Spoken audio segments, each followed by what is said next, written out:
Successful people learn how to make their mind work for them. I'm David Nagel, and this is the Successful Mind Podcast.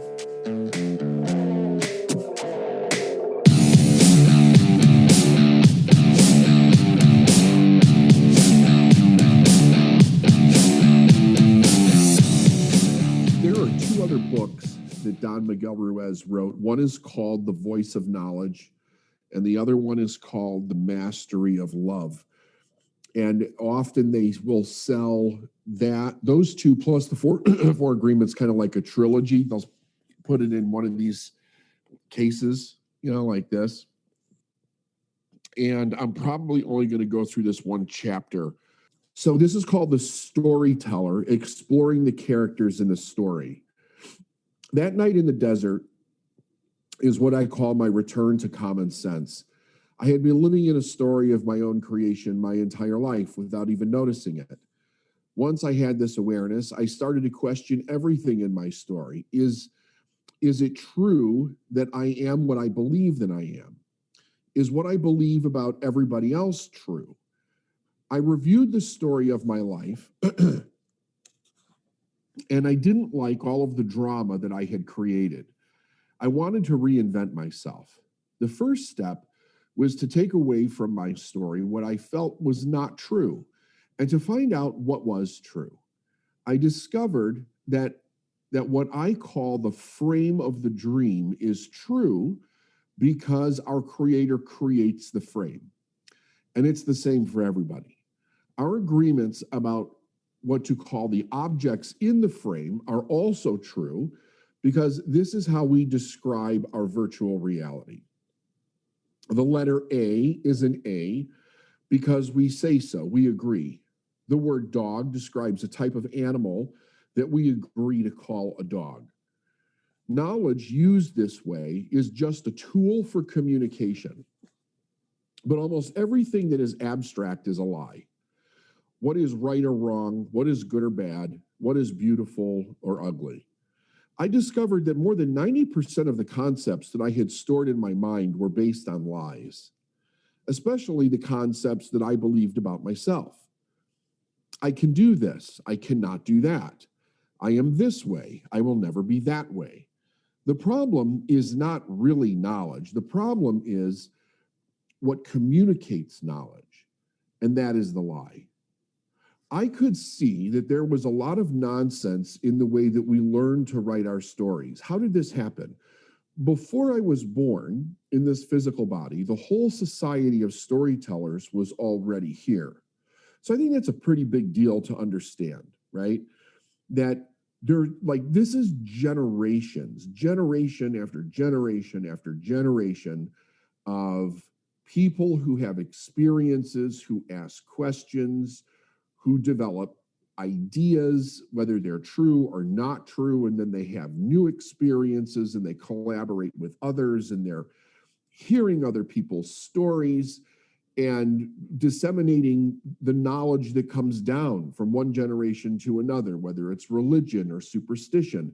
It's really interesting when you start to follow all the different lineages that go up and you go one generation after another and you're like, it's really interesting what people believed, and they believed this is really, really true. And they built their whole life around an idea or a superstition or a witchcraft or some God that they created and how God has changed many, many times over the millennia.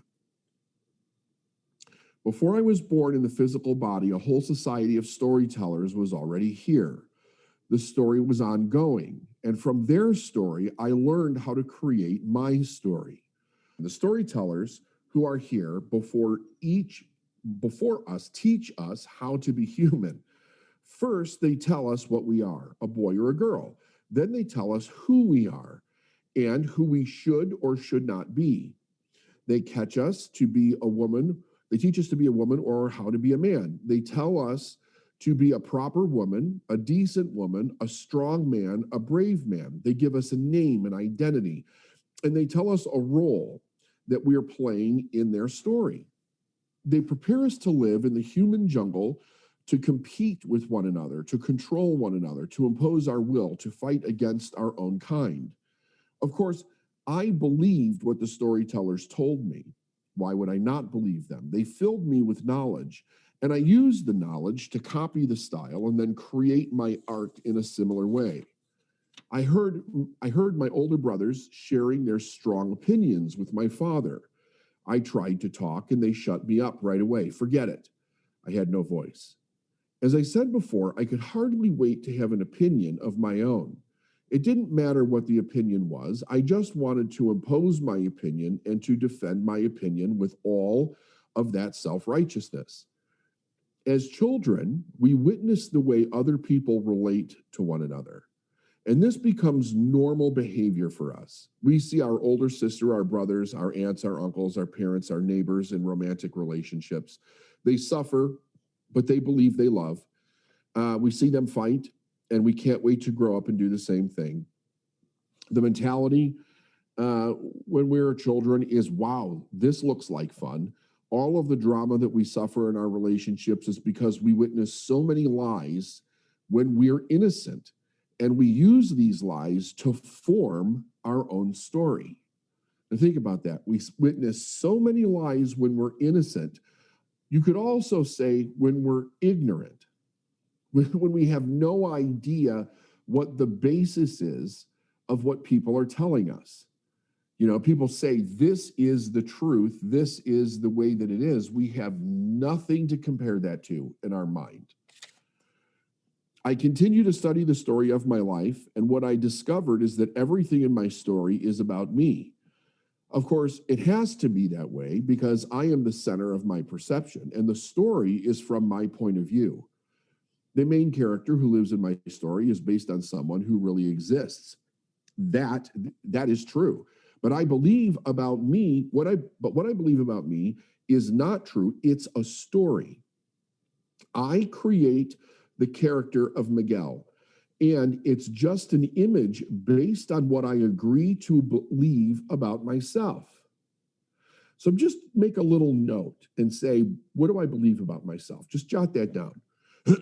I project my image to other people in society, and other people perceive that projection, modify it, and react to me according to their stories.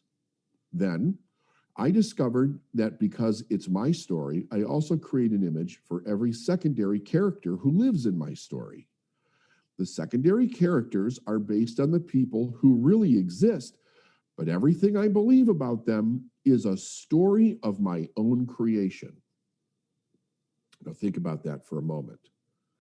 All right.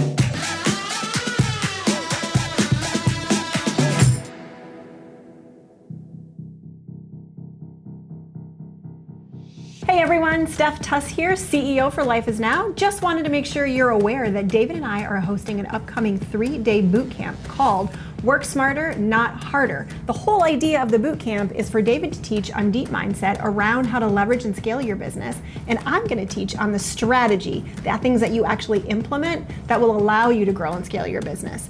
It's set for June 20th, 21st, and 22nd, so if you want more information, go ahead and click the link below.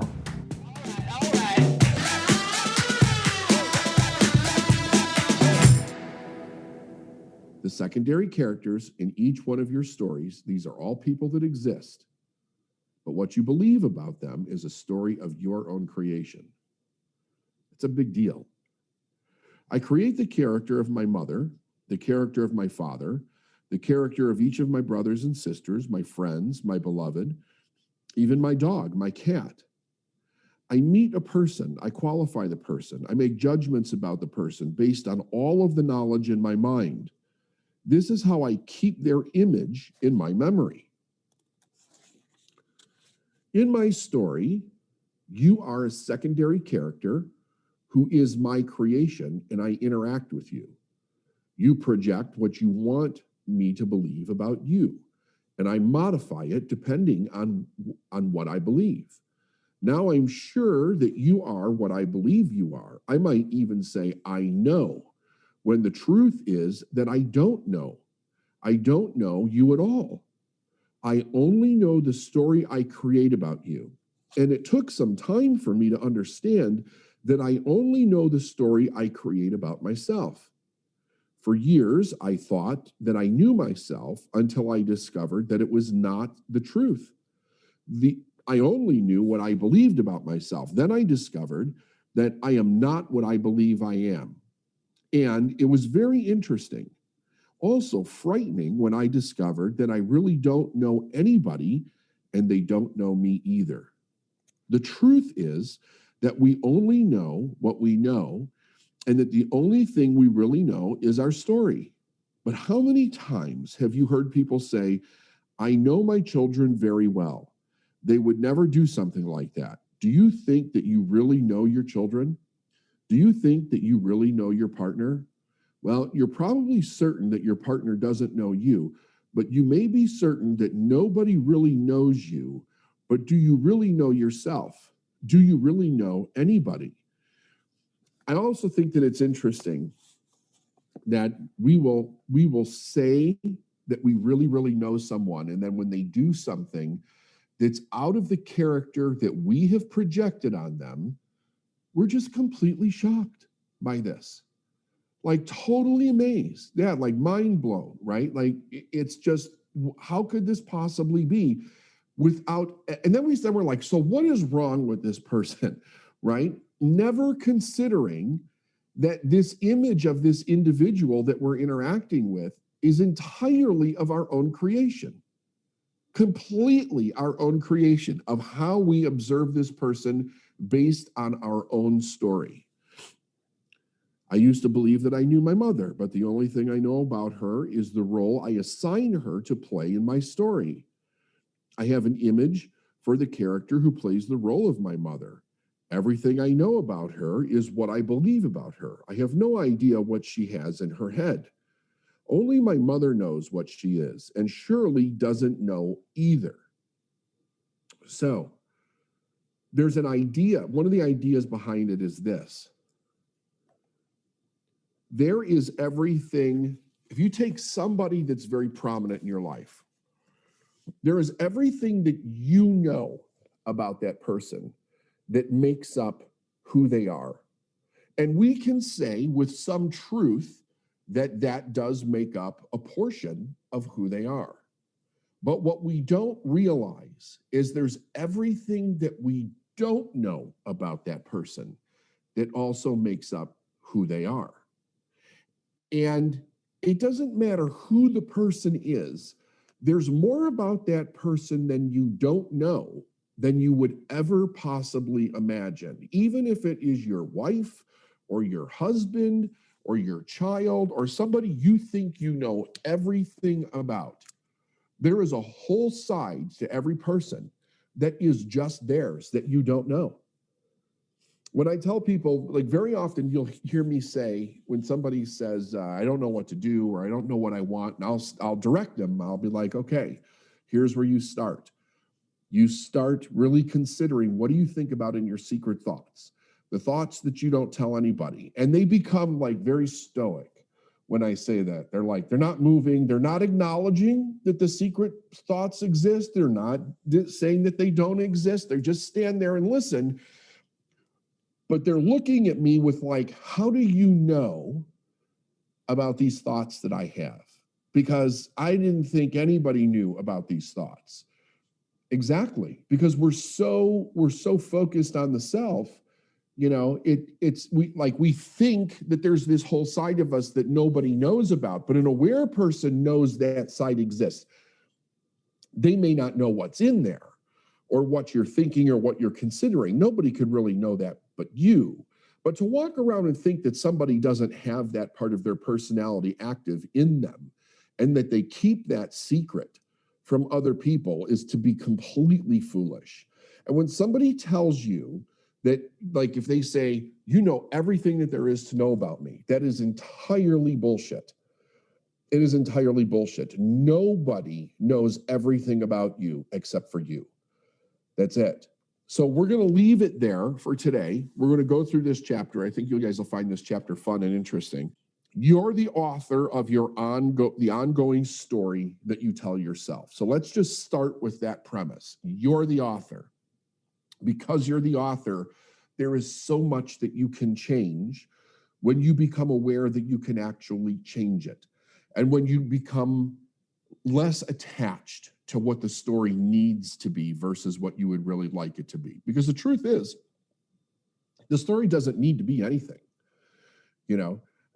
People will kind of glom onto the need because they're in fear of losing their self-identity. But if you kind of loosen that up for somebody a little bit, where they feel a little bit more flexible, you realize you can really create any story that you want for yourself at any time in your life and become something completely different. We've watched great people just in the fact that they're people that have done some great things, literally reinvent themselves many times throughout their life and become something completely different, walk away from the past of who they were for 10 or 20 years, and just become something totally different. It's fascinating to watch when you see people do this, because not only will they often change the way that they physically look, but everything that made them up for a period of time, they will drop and almost take on a completely new identity and have an entirely new achievement in life. It is fascinating.